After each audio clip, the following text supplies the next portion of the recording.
It looks like a naval warship roaming the high seas, but the gunmetal gray walls are actually ferro-concrete. Scores of buildings rise from every corner of this impossibly jammed piece of real estate. Ruins of a teeming community built right in the middle of the ocean on top of a coal mine. Now 74, Tomoji Kobata was among the 5,000 souls crammed onto just 15 acres. Kobata became a coal miner in 1961 at the age of 24. The work was hellish and living quarters beyond Spartan. ここに6畳一間に Four of us bunked here since there wasn't room, and I was the youngest. I had to sleep in the closet. 片もんですからね。 And yet, Kobata was shocked to find not Appalachia, but relative affluence.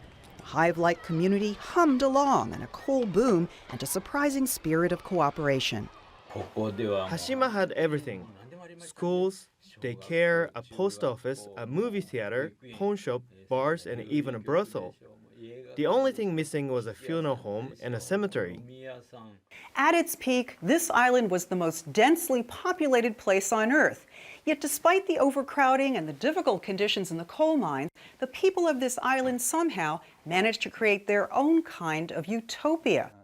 Canadian native and Nagasaki historian Brian Burke Gaffney says Hashima's astonishing degree of harmony was rooted in its common sense of purpose. It shows a successful example of people not under duress, people of their own free will living under these very tight conditions, but eking out a happy lifestyle.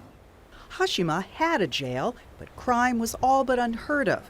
Doors were left unlocked. Neighbors looked after one another. But after 80 years, the coal boom went bust. When the Hashima mine closed in 1974, it took just 3 months for residents to clear out, many rich enough to leave their appliances and belongings behind. Now the pillars of the coal conveyor stand silent. A 7-story school, roomy enough for 1,000 children, is crumbling.